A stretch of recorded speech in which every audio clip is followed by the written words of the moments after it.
नमस्कार दोस्तों, स्वागत है आपका अपने वाईपी एजुकेशन टेक परिवार में। तो आज का ये टॉपिक देखिए, संस्कृत का लेके आए हैं, समास का। दोस्तों टॉपिक बहुत ही अच्छा है, बहुत ही बेहतरीन टॉपिक है। आपको ये टॉपिक क्लियर भी होगा, कॉन्सेप्ट अगर क्लियर नहीं है तो इस वीडियो में आपका कॉन्सेप्ट भी क्लियर हो जाएगा। और दोस्तों इस वीडियो से देखिए एग्ज़ाम में ये जो वाला जो टॉपिक है ये 101% आपको एग्ज़ाम में देखने को मिलेगा। दोस्तों मॉक टेस्ट है, टोटल हम 100 क्वेश्चन लेके आए हैं। 100 क्वेश्चन इस वीडियो में करने वाले हैं। तो समास का पूरा टॉप वीडियो शुरू से लेके लास्ट तक अच्छे से देखना, सारी चीज़ें आपकी क्लियर होंगी। तो चलिए बिना किसी देरी के करते हैं वीडियो को स्टार्ट। अगर आप वाईपी एजुकेशन टेक चैनल पे पहली बार आए हैं तो चैनल को सब्सक्राइब अवश्य करिएगा। चलिए लगभग टॉपिक आपका जो कॉन्सेप्ट है वो क्लियर है। देखिए यहाँ पे कुछ बातें मैं बताऊंगा, सबसे पहले वो आपको समझनी है, इसके बाद अपने लोग मॉक टेस्ट लगाएंगे। देखो सबसे पहले आपको ये समझना है कि भाई जो समास होता है, समास के प्रकार कितने होते हैं। ठीक है, समास है तो समास के प्रकार कितने होते हैं, सबसे पहले आप ये बात समझ लो। तो आपने पढ़ा है कि समास कितने होते हैं, 6 होते हैं, 6 प्रकार के होते हैं। ठीक है, लेकिन मैं आपको बता दूं, कॉपी और कलम आप लेके बैठिएगा। देखिए सिद्धांत कौमुदी यानी भट्टोजी दीक्षित, जिनके अनुसार जो समास के प्रकार हैं दोस्तों वो 4 हैं। इस पॉइंट को आप नोट करिएगा। लघु सिद्धांत कौमुदी यानी भरतराज, इनके अनुसार जो समास के प्रकार हैं वो दोस्तों 5 हैं। तो आपको ये ध्यान रखना है, सिद्धांत कौमुदी के अनुसार पूछा जाएगा तो समास के प्रकार कितने होंगे, 4 होंगे। और आपके लघु सिद्धांत कौमुदी के अनुसार पूछे जाएंगे तो समास के प्रकार कितने होंगे, 5 होंगे। ये बात आपको ध्यान रखना है। ठीक, अब आपको ये समझना है कि समास के प्रकार कौन कौन से होते हैं। तो देखिए सबसे पहले वो आपको याद होंगे। पहला जो समास है जो हम पढ़ते हैं वो है अव्ययीभाव समास। ठीक है, अव्ययीभाव समास। तो थोड़ा सा मैं आपको रिवीजन करा देता हूँ 5 मिनट में, फिर आपको बहुत आनंद आएगा। अव्ययी समास की जो पहचान है वो भी आपको याद होगी कि भाई इसमें जो होता है वो प्रथम पद प्रधान होता है। क्या होता है, प्रथम पद प्रधान होता है। और जो उपसर्ग होते हैं समझो वो भी उसकी पहचान होती है अव्ययी भाव की। तो उपसर्ग से भी आप पहचान कर सकते हो। इसके बाद दूसरा देखिए, दूसरा समास आपने जो पढ़ा रखा है वो होता है तत्पुरुष। क्या होता है दोस्तों, दूसरा समास आपने पढ़ा है तत्पुरुष। अब आपको ये पता है कि अव्ययी भाव में प्रथम पद प्रधान होता है, तो तत्पुरुष समास में जो होता है वो दूसरा पद प्रधान होता है। ठीक है, दूसरा पद प्रधान होता है। एग्जाम्पल तो मैं आपको कराऊंगा ही कराऊंगा, उसकी चिंता ना करें। सिर्फ अभी आप थोड़ा सा कॉन्सेप्ट जो है वो क्लियर कर लीजिए, रिवीजन कर लीजिए इस एक प्रकार से। देखो तीसरा जो है वो है कर्मधारय। तीसरा जो समास हमने पढ़ा है वो है कर्मधारय। कर्मधारय में क्या होता है, दोनों पद मिलकर एक ही वस्तु बनाते हैं। दोनों पद मिलकर एक ही वस्तु बनाते हैं, विशेष प्लस विशेषण, ये आपको ध्यान रखना है। ठीक है, दोनों ही एक चीज़ बराबर क्या हो जाएगा, कर्मधारय हो जाएगा। चौथा की बात करें हम तो चौथा आपने क्या पढ़ा, चौथा पढ़ा है देखो द्वंद्व समास। चौथा क्या पढ़ा है, द्वंद्व समास, ये आपने पढ़ रखा है। ठीक है, द्वंद्व समास। तो इसकी पहचान क्या है कि दोनों पद जो होंगे वो प्रधान होंगे, दोनों पद प्रधान होंगे, ये बात आपको ध्यान रखना है। या और का अर्थ निकलेगा इसमें, या और का इसमें अर्थ भी निकलेगा। किसका, या और का अर्थ निकलेगा द्वंद्व समास में, दोनों पद प्रधान होते हैं। तो ये 4 समास आपके सामने हैं, 2 समास आपके बचे वो भी हम आपको बता देते हैं। ठीक है, पांचवा देखिए आपने पढ़ा, वो पढ़ा है बहुव्रीहि। पांचवा जो आपने पढ़ा है वो पढ़ा है बहुव्रीहि समास। तो बहुव्रीहि समास में क्या होता है, ना प्रथम पद प्रधान होता है और ना ही द्वितीय पद प्रधान होता है। अर्थ तीसरे व्यक्ति पर जाता है। अर्थ किस पर जाता है, तीसरे व्यक्ति पर जाता है। तो ये 5वां प्रकार हो गया। और छठा प्रकार देखिए अपने दिमाग में सेट करिए, छठा जो होता है द्विग समास। क्या होता है, द्विग। अब द्विग का मतलब है द्वय, द्वय का मतलब है ये तो संख्यावाची होता है, तो ये सबको याद ही है। तो आपने रिवीजन कर ली फटाफट। समास आपने कितने प्रकार के, 6 प्रकार के। अव्ययी समास, अव्ययी समास में प्रथम पद प्रधान होता है। तत्पुरुष समास, तत्पुरुष समास में क्या होता है, उत्तर पद प्रधान होता है या फिर द्वितीय पद प्रधान होता है। कर्मधारय में देखिए, कर्मधारय में क्या बताया था आपको, विशेष और विशेषण। ठीक है, संबंध स्थापित होता है इनमें, विशेष और विशेषण, यानी दोनों पद मिलकर जो है वो एक ही वस्तु बनाते हैं। विशेषण और विशल प्लस विशेष, द्वंद्व समास में क्या है, या और का अर्थ निकलेगा और दोनों पद जो हैं वो प्रधान होंगे। बहुब्रीहि समास में मैंने द्विगु समास समझो, द्विगु समास तो आपको पता ही है संख्यावाची होगा, और जो बहुब्रीहि समास है इसमें जो बहुब्रीहि समास बताया इसमें ना प्रथम पद प्रधान होगा ना द्वितीय पद प्रधान होगा, बकाया क्या होगा इसमें कि तीसरे व्यक्ति पर अर्थ जाएगा। ठीक है, अर्थ जो है वो तीसरे व्यक्ति पर जाता है। तो इतनी डिटेल आपने समझ ली। ठीक, अब देखिए यहाँ पे चलते हैं। अब सीधे सीधे आपको ऑब्जेक्ट क्वेश्चन कराते हैं, इसके बाद फटाफट रिवीजन करा देंगे। तो चलिए, पहला क्वेश्चन आपकी स्क्रीन पर है, क्वेश्चन को पढ़िए और आपको जवाब देना है। कह रहा है यस्य कंठा नीला सा, समास बताइए। इसमें आपको समास बताइए, यानी इसके कहने का मतलब ये है जिसका कंठ नीला है, जिसका कंठ नीला है क्या होगा, कर्मधारय समास, तत्पुरुष समास, बहुब्रीहि समास या फिर द्वंद्व समास। आप कहोगे जिसका कंठ नीला है अर्थात क्या होगा, बहुब्रीहि समास होगा। सी ऑप्शन बिल्कुल सही जवाब होगा। अगला क्वेश्चन देखिए, अगला क्वेश्चन हमारा क्या है, अगला क्वेश्चन है सिर्फ नीला आकंठा। चलिए, इसमें बताइए आप कौन सा होगा। नीला कंठा का मतलब है नीला कंठ। ठीक है, ये संस्कृत रूप है। तो नीलकंठ में बताइए कौन सा समास होगा। अब 4 ऑप्शन है, कर्मधारय, बहुब्रीहि, तत्पुरुष और द्वंद्व समास। तो इसमें सही जवाब आपको देना है। चलिए जल्दी से बताइएगा। तो अब यहाँ पे होगा क्या होगा, यहाँ पे बताइए कर्मधारय समास होगा। ए ऑप्शन बिल्कुल सही जवाब है। अगला क्वेश्चन देखिए, अगला क्वेश्चन कह रहा है हमारा यस्य नेत्रे तया सहा। बताइए कौन सा समास है इसमें। क्वेश्चन नंबर 3, यानी जिसके 3 नेत्र हैं। क्या कह रहा है क्वेश्चन, जिसके 3 नेत्र हैं। अब जिसके 3 नेत्र हैं, क्या ये द्विगु समास है या फिर बहुब्रीहि समास है, तत्पुरुष समास है या फिर कर्मधारय समास है। आप कहोगे भाई यस्य नेत्रे त्रहा साहा, यानी जिसके 3 नेत्र हैं, तो यहाँ पे क्या होगा, बहुब्रीहि समास होगा। बी ऑप्शन आपका सही जवाब है। अगला क्वेश्चन देखो, अगला क्वेश्चन है क्वेश्चन नंबर 4। क्वेश्चन को पढ़ो और ध्यान से इसका जवाब दीजिए आप।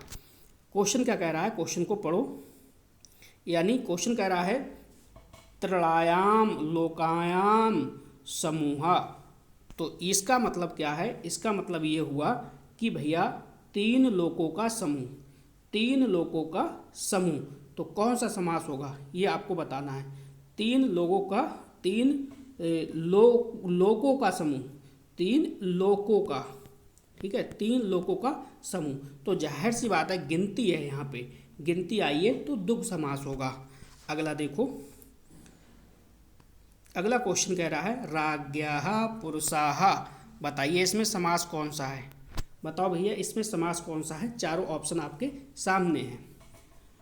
तो ये कह रहा है, इसका मतलब हुआ राज्ञाः पुरुषा, यानी राजा का पुरुष। इसका मतलब क्या हुआ, राजा का पुरुष। और जब राजा का पुरुष होगा तो जाहिर सी बात है, देखिए ये आपका पूर्व पद है, ये आपका उत्तर पद है।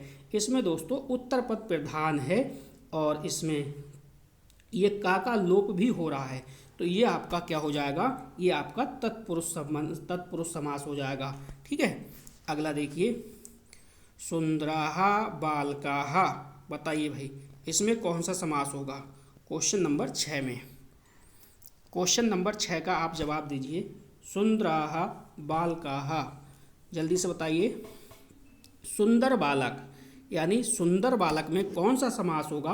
क्या ये कर्मधारय है, बहुब्रीहि है, तत्पुरुष है या फिर द्वंद्व समास है। तो ये जो है आपका, ये दोस्तों कर्मधारय समास है। कौन सा समास है, कर्मधारय समास है। अगला देखिए, अगला question, question number 7। Question number 7 क्या कह रहा है, इसको समझो। क्वेश्चन कह रहा है यस्य हस्ते चक्रम अस्ति, यानी इसका अर्थ अगर जानोगे तो क्या हुआ, जिसके हाथ में चक्र है, जिसके हाथ में चक्र है। तो कौन सा समास होगा, कर्मधारय होगा, बहुब्रीहि होगा, तत्पुरुष होगा या फिर द्वंद्व होगा।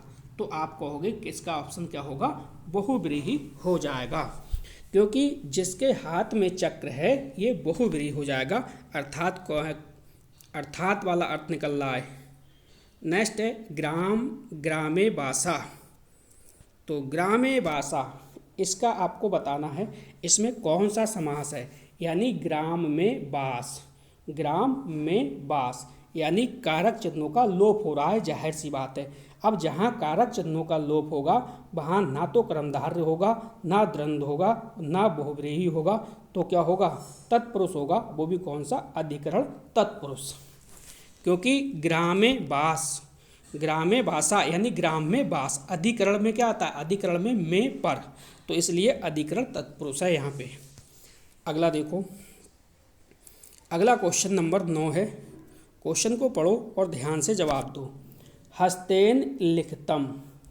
तो हस्तेन लिखतम का मतलब है हाथ से लिखा, हाथ से लिखा। जब हाथ से लिखा तो यहाँ पे भी कारक चिन्ह आ रहा है, और हाथ से लिखा यानी उत्तर पद प्रधान हो रहा है, तो ना तो कर्मधारय होगा, ना द्वंद होगा, ना बहुव्रीहि होगा, क्या होगा यहाँ पे, करण तत्पुरुष होगा।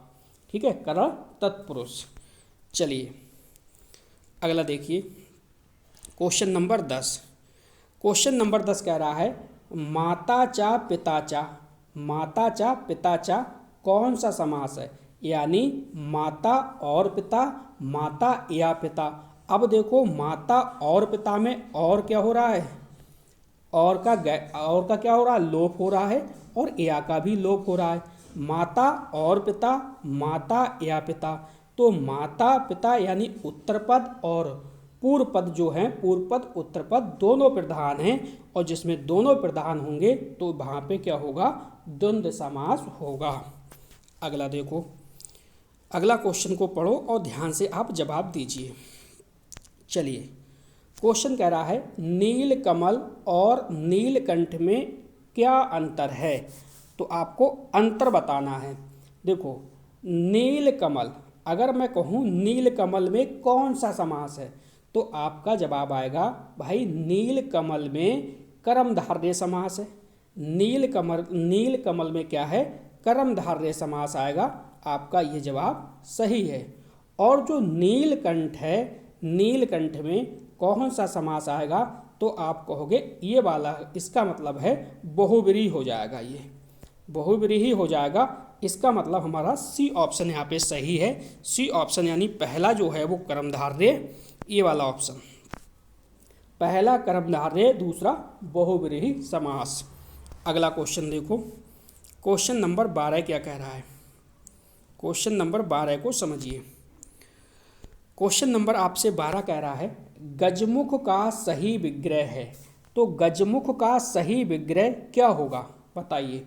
गजमुख यानी जिसका मुख गज जैसा है, यानी जिसका मुख गज जैसा है। तो यहाँ पे सही जवाब क्या होगा, जिसका मुख गज जैसा है। ठीक है, तो इसका सही जवाब होगा यहाँ पे सी ऑप्शन। इसका सही ऑप्शन क्या होगा, सी ऑप्शन होगा, यानी बहुव्रीहि समास इसका जो है निकल के आएगा, समास आएगा बहुव्रीहि समास। और सही विग्रह क्या है, ऐसे मुख्या गजावत सा। ठीक है, यही सही है बिल्कुल, यानी जिसका मुख गज जैसा है। अगला देखिए, अगला जो है आपका वो है राजश्री में समास है। चलिए ये क्वेश्चन आपका सामने है, क्वेश्चन राजश्री में समास है। तो बताइए कौन सा समास है इसमें। देखो इसका अगर आप विग्रह करोगे ना, इस शब्द का जब आप विग्रह करोगे इसका, तो हो जाएगा राजा और ऋषि एक ही। क्या हो जाएगा, राजा और ऋषि, राजा और क्या हो जाएगा, ऋषि। ठीक है, ये हो जाएगा एक ही। तो इस हिसाब से जब आप विग्रह करोगे तो ना तो यहाँ पे क्या होगा, तत्पुरुष होगा, ना बहुव्रीहि होगा, और द्वंद्व भी नहीं होगा। तो यहाँ पे क्या होगा, यहाँ पे आपका आ जाएगा कर्मधारय। क्या आ जाएगा, कर्मधारय समास। अगला देखिए, अगला है दशानन। क्या है, दशानन आपका शब्द है, और क्या कह रहा है कि दशानन में आप बताओ कौन सा समास है।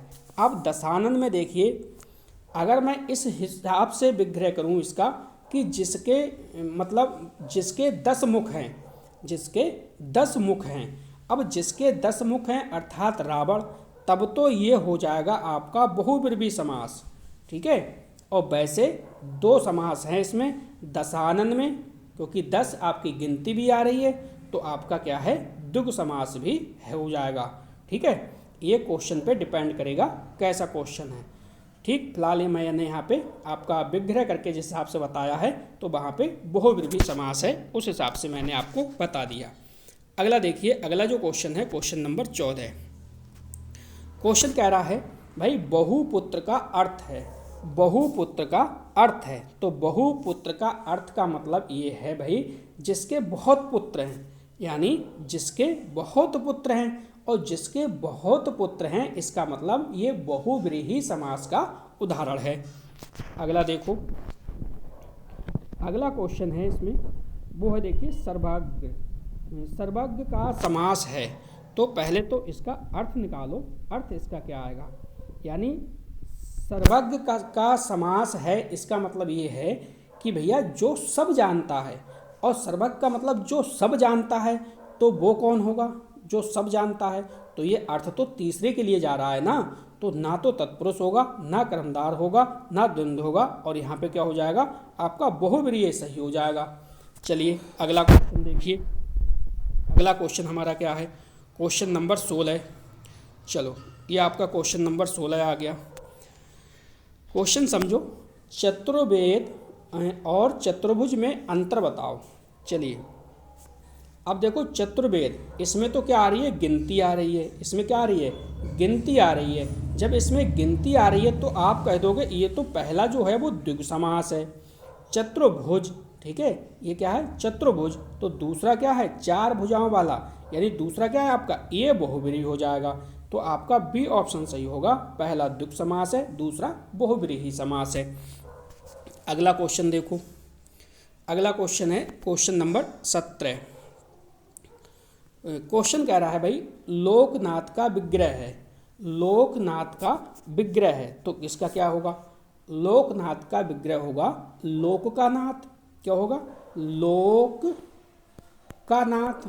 अब आपने देखा कि भाई लोकनाथ का जब हमने विग्रह किया है तो लोक का नाथ, यानी का आपका कारक चिन्ह है, कारक चिन्ह का हुआ आपका लोक, और ये आपका उत्तर पद हो गया प्रधान, तो ये हो जाएगा सीधे सीधे आपका कौन सा होगा हो जाएगा, ये आपका कौन सा बताइए समास होगा, ये आपका हो जाएगा तत्पुरुष समास।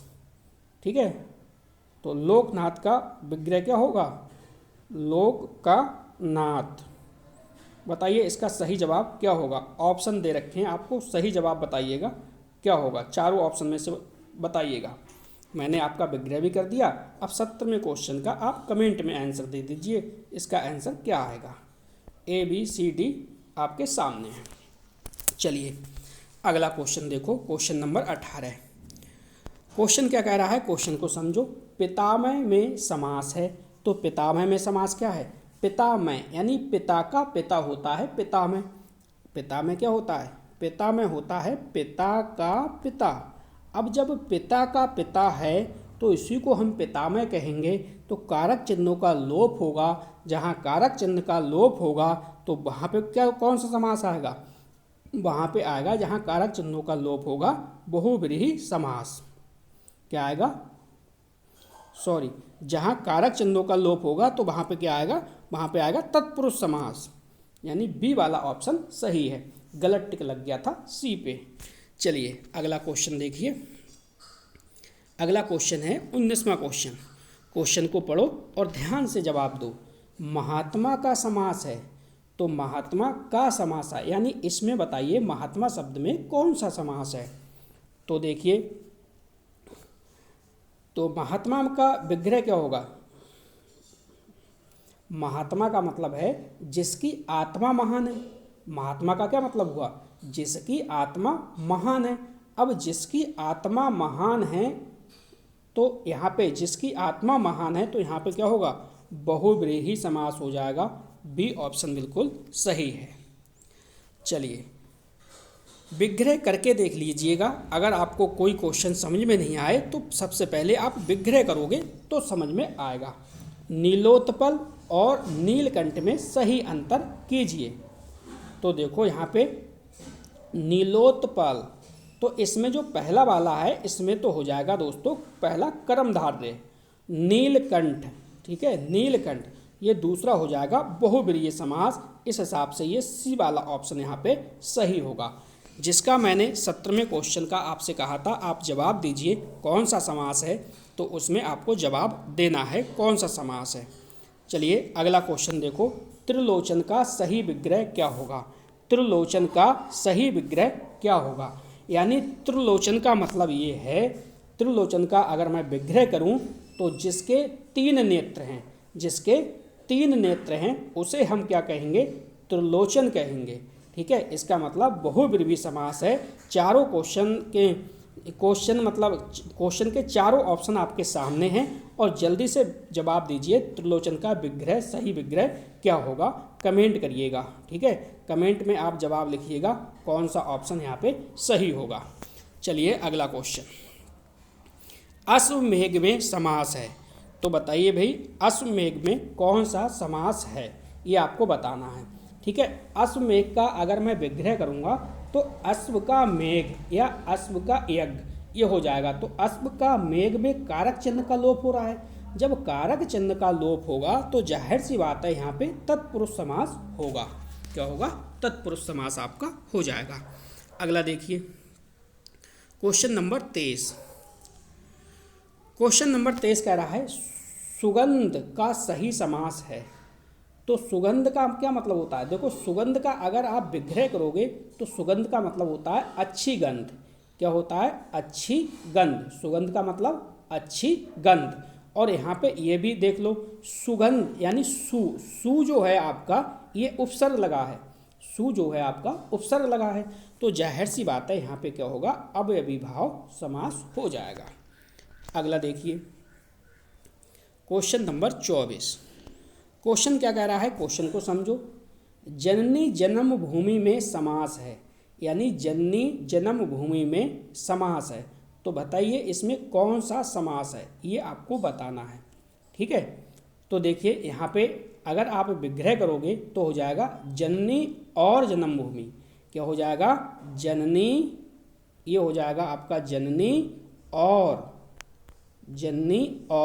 जन्मभूमि हो जाएगा, जन्मभूमि।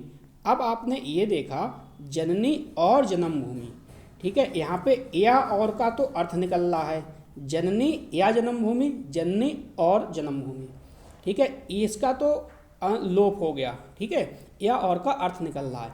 और पूर्व पद और उत्तर पद दोनों पद इसमें प्रधान है। जब दोनों पद प्रधान हैं तो यहाँ पे क्या होगा, ए वाला ऑप्शन सही हो जाएगा। चलिए अब देखते हैं, फटाफट आपकी रिवीजन करा देते हैं वन लाइनर क्वेश्चन की। तो चलिए अब समझिए, अब आपको समझ में आएगा। रामपुत्र यानी राम का पुत्र तत्पुरुष समास, ये भी आपको आता है। नीलकमल, नीलकमल आप पढ़ चुके हो, कर्मधारय समास होगा। इसी प्रकार देखिए माता पिता, माता पिता, माता या पिता, माता और पिता, ठीक है, तो यहाँ पे क्या होगा, द्वंद्व समास होगा। त्रिलोकी यानी संख्या आ गई तो आपका द्विगु समास बन जाएगा। अगला देखिए पीताम्बर, पीताम्बर में क्या होगा, बहुब्रीहि समास होगा। ये आपका रटा रटाया है, बहुत ही अच्छा एग्जाम्पल है, तो ये आपका रटा हुआ है, इसमें कोई भी आपको समस्या नहीं आएगी। पीताम्बर में महापुरुष, महान है जो पुरुष, महान महापुरुष, इसमें फिलहाल आपका कर्मधारय समास आएगा, ठीक है, महापुरुष। हस्तलिखित, हस्त से लिखित, यानी ये आपका हो जाएगा तत्पुरुष समास, क्योंकि इसमें कारक चिन्ह का लोप हो रहा है। यथाशक्ति का मतलब होगा विग्रह करोगे तो यथाशक्ति यानी शक्ति के अनुसार, यथाशक्ति यानी शक्ति के अनुसार, यानी अव्ययी भाव समास हो जाएगा। चतुर्भुज, चतुर्भुज, ठीक है, चतुर्भुज का अभी मैंने आपको कराया था और विग्रह भी बताया था, तो यहाँ पे बहुब्रीहि समास होगा। चतुर्भुज में क्या होगा, बहुब्रीहि समास। पंचवटी देखिए संख्या आ गई तो आपका ये हो जाएगा द्विगु समास, पंचवटी में संख्या है द्विगु समास। ग्रामवासी, ग्राम के वासी, तो ये आपके के कारक चिन्ह लोप हुआ, तो जाहिर सी बात है यहाँ पे तत्पुरुष समास होगा। अगला है देवदत्तम, देवदत्तम, तो देवदत्तम में क्या होगा दोस्तों, तत्पुरुष समास होगा। राजपुत्र, राजा का पुरुष, राजा का पुत्र, तो आपका कारक चिन्ह लोप हुआ, तत्पुरुष होगा। सुगुण, तो देखो सुगुण में क्या है, सुगुण में क्या है, सुगुण। यहाँ पे देख रहे हो आप क्या लगा है, ये उपसर्ग लगा है, तो जाहिर सी बात है अवयवी भाव समास है और पूर्व पद इसमें प्रधान होता है। निर्धन, निर्धन में क्या है देखिए, ये भी उपसर्ग लगा है और इसमें भी पूर्व पद प्रधान होता है, ये आपका अवयवी भाव है। ठीक। राम लक्ष्मण, राम लक्ष्मण, राम और लक्ष्मण, राम या लक्ष्मण। ठीक है, तो यहाँ पे क्या है दोस्तों, यहाँ पे आपका द्वंद्व समास हो जाएगा। पित्रों, तो पित्रों में क्या आएगा, पित्रों में देखिए क्या आएगा, चलिए पित्रों बहुत अच्छा है। देखिए पित्रों में क्या आएगा, पित्रों में आएगा तो क्या द्वंद्व समास आएगा, लेकिन एक शेष द्वंद्व समास आएगा, ये आपको ध्यान रखना है। ठीक है, क्वेश्चन काफ़ी अच्छा है, काफ़ी अच्छा है।